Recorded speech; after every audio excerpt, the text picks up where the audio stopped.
How's it? Naba here. What makes a game great? It could be many things. For some, it's the graphics. Immaculately realized scenery, dew-speckled flora glistening in the distance while weathered faces populate the foreground.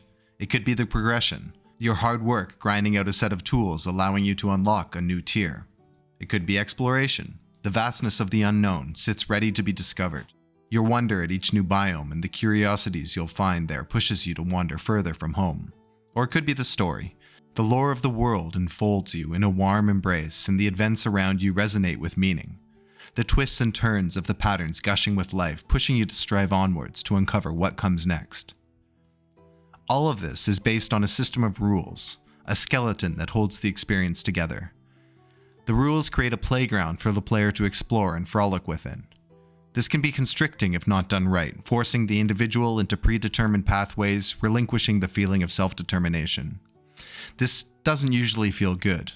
The solution to this, oddly enough, can be more rules. Meticulous and thorough guidelines allows the player greater freedom if done correctly, striving to account for the infinite creativity of the users. It only works if there are consequences in the world. Your actions need meaning. But this gives us the ability to imagine as if the environment we're acting in is akin to the real world, the one with truly massive amounts of outcomes. With Baldur's Gate 3, the creators at Larian crafted a focused masterpiece, delivering a deep role-playing experience in the world of Faerun and letting us run wild in the confines of this arena. The game world is not infinite, but the limited scope in comparison to other properties allowed the developers to create a rules-based system that, while inevitably deterministic, is so thoroughly implemented that it rarely feels that way. So what is it about this game, which on the surface may appear very circumscribed, that makes it so appealing? Rules can be any system in the game that controls or gives freedom. A game without rules is nothing. At the most basic level, rules can be as simple as pressing W to get the character to move forwards. From there, it gets more and more complex. Rules might establish the boundaries of the world. You can only travel in one direction until you hit a barrier, be it one given life through artwork, an invisible wall, or a fatigue system like that used in World of Warcraft. Rules guide us as players through the world that the developer created, imposing limits, but also granting possibility. Rules can act as a limitation when they're preventing you from doing what you want. Imagine a game where you're partnered with NPCs. They follow you around the game world helping out, but their chatter gets increasingly annoying throughout the experience. You want to kill them. Try as you might though, the bullets don't do anything. The rules of the game were built in such a way that this type of action is impossible to take. This is beneficial to the creators of the game because it imposes boundaries on where the player can take the story. The developer will know that no matter what occurs, the character will always be around to participate in any future goings-on. The appeal from a design perspective is clear, but it inhibits emergent gameplay. What about the opposite course? It's now possible to remove the NPC from the world. From the player's point of view, this is fantastic. It gives us another way to interact in a believable manner with the world. But it's a nightmare to design though, because in order to allow this action, more rules need to be added to govern the eventuality of the NPC's death at any point in the story. Despite this being a very simple example of cause and effect, we can see how this might extrapolate to other areas of the gameplay experience. The movement of players, the actions, the dialogue. These all require a system of rules behind them to control the world and to take into account situations that might arise from player actions. I look at it as if it were a tower. The vertical pillar stretches upwards into the sky, comprised of the basic mechanical components like movement, boundaries, the ability to talk, etc. More important, I think, is the horizontal breadth of the pillar, as pieces get plugged into each component on the sides of the tower. This horizontal system of rules behind the basic functional rules creates different outcomes and more possibility if built thoroughly, and allows the player the freedom to build their own world, adventuring how they please throughout the experience. Larian Studios chose to adopt the D&D 5e rules to provide the foundation for the game's systems. I can't claim a very deep knowledge of the D&D principles, but they've been developed for years to provide a strong base for pen and paper D&D campaigns. The basic idea is that there's a person who takes the role of a dungeon master, They will describe the environment in full detail and then hand over the reins to the adventurers so that they may interact with the scene that has been created. Perhaps the group of heroes stumbled upon a pile of stones, stacked precisely in the middle of a clearing. The adventurers might choose to recall their religious teachings to glean more information about the construction. They might instead call upon Arcana to check if there are any magical properties. They could push over the stack of rocks with no thought to the consequences, or simply just pass it by. Underlying this interaction is the arbiter of chance, the dice. Any action that has an element of fallibility can be governed by the roll of the dice. The basic rule that any activity has a chance to succeed or fail creates a cascading number of possibilities where your character's success or failure to execute their will opens up new paths for the story to traverse. This is all modified by the character and their base attributes. A number of factors come in here: character's race, subrace, class, backgrounds, and abilities. Race and subrace will give you access to certain racial features, as well as different cantrips. Cantrips are spells that can be cast as many times as you like without the need for preparation. There's an interesting note here with respect to Baldur's Gate 3, where all races begin with the same ability modifiers. This wasn't in early access, and I feel like it maybe wasn't the best choice on the part of Larian. There's an argument for balance and accessibility, but the beauty of a game like this is that it's not always fair. Orcs are going to be naturally stronger than gnomes, such that the strongest orc will be miles ahead of the strongest gnome. This feels like a loss of some flavor, not game-breaking by any stretch, but a loss nonetheless. We then have the character's class, drastically affecting the base gameplay for a character as one would expect, with the gameplay of a cleric and their subdomains straying far from that of a barbarian. Finally, the character background, which will affect skills like those I mentioned earlier, religion and arcana among many others. Your character then, with their attributes and abilities, comes face to face with other characters and objects, each with their own skills and weaknesses throughout the world. It all boils down to a strict set of rules that tightly control your actions and their consequences in Baldur's Gate 3. There's no relying on the accuracy of a mouse movement to determine the flight of an arrow, no button press is timed just right to ensure you cast a spell to its fullest potential. No, your fate, and that of the people of Faerun, is left up to the roll of the dice, your decisions, turn-based combat, and the dialogue choices you make. Sounds kind of boring. The strict and precise rules, though, serve as the canvas, where the work of art you're building isn't about winning or losing, it isn't about defeating the last boss or reaching the highest level, it's about creating your own story in the tapestry of Baldur's Gate. How does creativity fit into what doesn't, on its surface, appear to give you all that much creative license? Think about it. Baldur's Gate is set out into 3 acts. The non-player characters are the same every time. The monsters are already created and placed into the world, with no random encounters to speak of. You won't meet any other human-controlled characters in the game, and you'll have the same options for party members whether it's your first or 1000th playthrough. It doesn't sound so appealing as a creative pursuit when put like this. More like it's a one-and-done story-based RPG. But this is the entirely wrong way to look at it. The foundational rules and well-developed story pathway are molded not to constrict your creativity, but to open it up wider than it would be if there were no guardrails. At every juncture in Baldur's Gate, the game is asking you to make a decision. Early on in the game, you come across a group of travelers gathered together outside the entrance to what seems to be a crypt. Do you approach them, ready to join in frolicking conversation? What if they're hostile? Maybe you could charm them first. If you do talk to them, do you intimidate them? Try to persuade them of something, deceive them. You could just go around them. But what are they doing there? Maybe there's more to the story. How about attacking them head-on? Seems dangerous. A sneak attack then. Maybe you ungroup your party so each character is on its own and strike from different angles. What about the heavy stone hovering above the heads of 2 of them and attached to a string? Could it be manipulated and brought down upon them? The possibilities for how you want to handle this situation are already expanding. Letting you address the problem within the confines of the game rules and using your wits gives you ownership of what might otherwise feel like a straightforward scripted encounter. Sometimes the creativity is controlled by the dialogue you're given.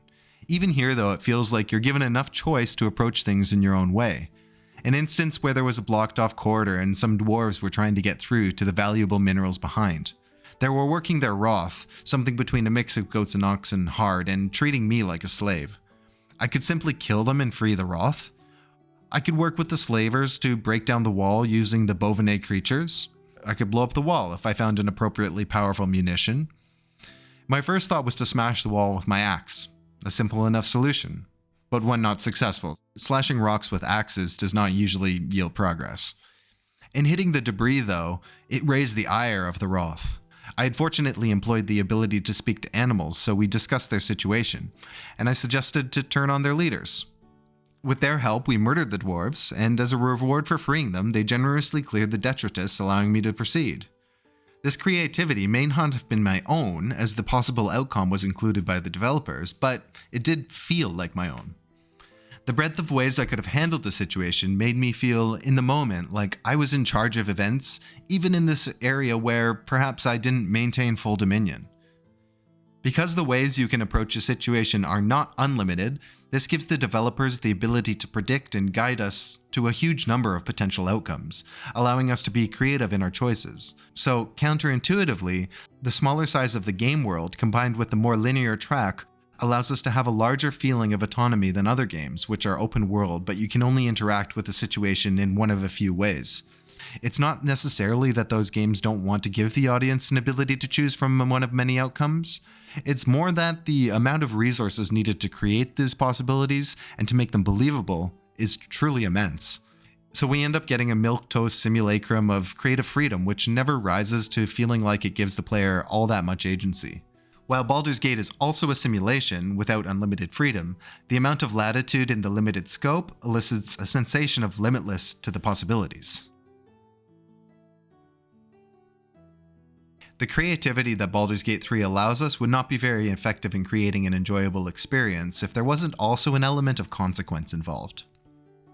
Consequence is an interesting component, as it's something that games will always have, but the weight and endurance of the consequence varies drastically amongst titles. In most games, the primary consequence you encounter is death. You die, and you need to revert to a previous game state. This is fine and well-trodden territory, and Baldur's Gate doesn't offer anything overly unique here. Where Baldur's Gate really excels is the consequences external to your character which affect the world you're playing in. It is quite rare for a game to lock you out of certain gameplay options as a result of a choice made by the player, as the player actions are notoriously difficult to predict, and having multiple branching pathways for what occurs when character X is killed and character Y lives is confusing and difficult to write correctly. But these consequences are what really brings the world to life around you. Your actions have weight, and it is possible to make mistakes that unravel further than you would have thought. In one instance, I was curious about the possibilities offered between siding with Flaming Fist Marcus or Isabel. The proposal from the Fist was intriguing. If I were to aid in the kidnap of Isabel, I'd receive lavish rewards. On the other hand, I didn't want to be evil. I wanted the alliance with Isabel and her companions.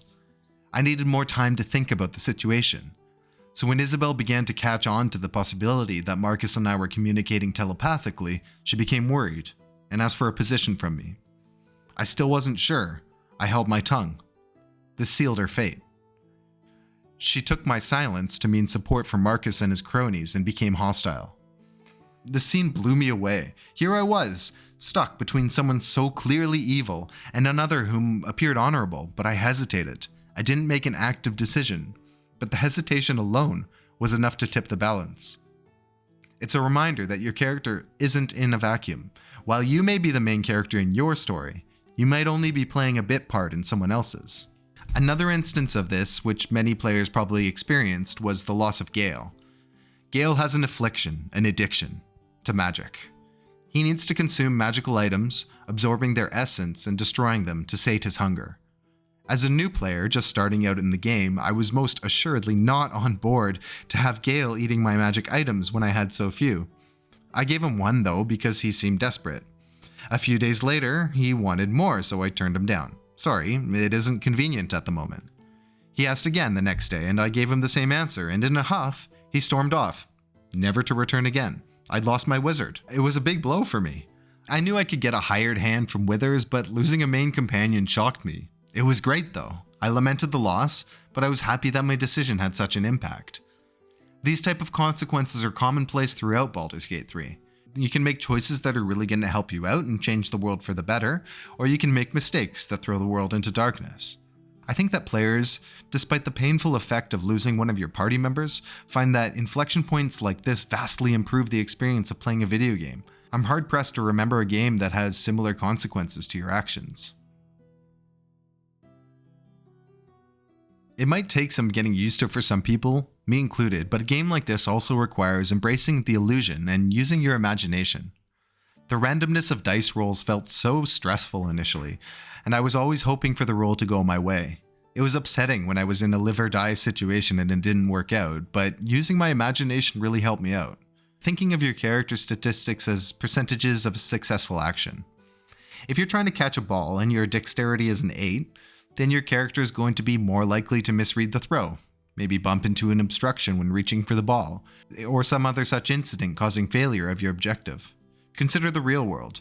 It could be broken down the same way. If I throw a ball up into the air, I'm most likely going to catch it. So let's say I need a greater than 1 on a 20-sided die. What if it's really windy? Well, that adds a modifier, upping the difficulty, so maybe I only catch it 80% of the time, needing a greater than 4 on the die now. Every action we take as humans has some element of chance to it. Putting the world in this context and thinking less about the roll of the dice brought the drama to life in a way I hadn't experienced when I approached the gameplay with too mechanical a bent. We can of course see some of the factors on the screen, but our imagination can fill in the smaller details. Maybe that arrow hit because the target leaned into it mistakenly. Our sneaking failed because a lone pebble was upset and the sound echoed off the cavernous walls. The pace of the gameplay and the systems being so visibly present, instead of lifting the veil and exposing the mechanical nature of the device, gives us lay players more tools to understand what is happening and thus connect it to our own experiences. I would be amiss to not point out that there are limitations that come with all the rules. I know one of the things that disappointed me was that my character couldn't be as dumb as I wanted them to be. My vision for my character was a well-intentioned cretin. I wanted my character to be able to only spew forth unnuanced statements that jived only with my simple understanding of good and evil. The game's dialogue didn't let me do that, for which I was disappointed.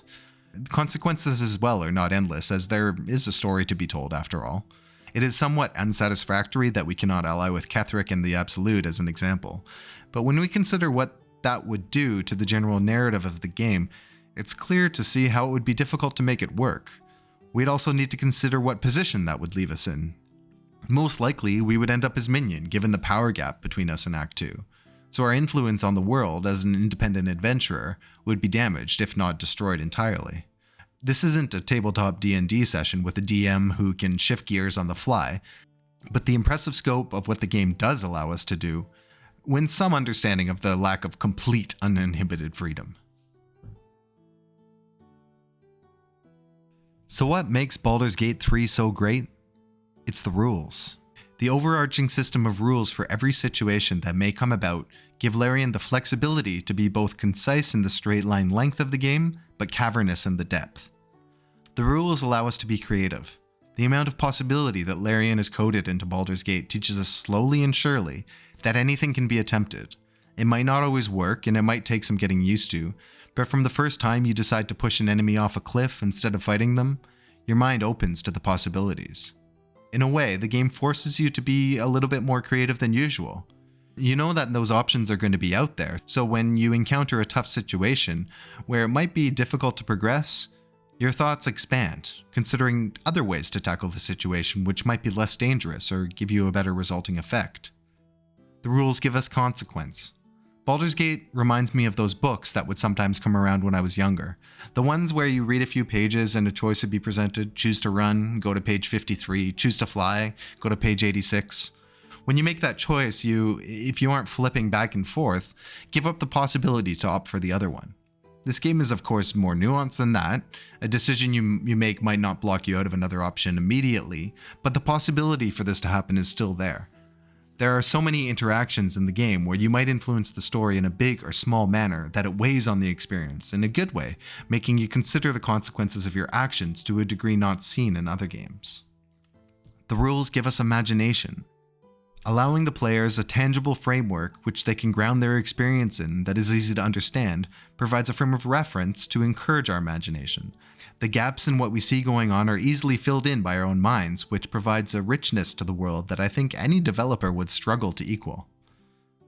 And at the end, we know that without rules, there's only chaos. Baldur's Gate is great, not for its unlimited freedom. It's great for crafting a world with so much depth and with so much care that because the strict rules are present in every interaction, we're guided through a story which simulates autonomy to an astounding degree, such that we stop noticing the guides so much and that we get a little frustrated when we realize that we can't do everything we want to.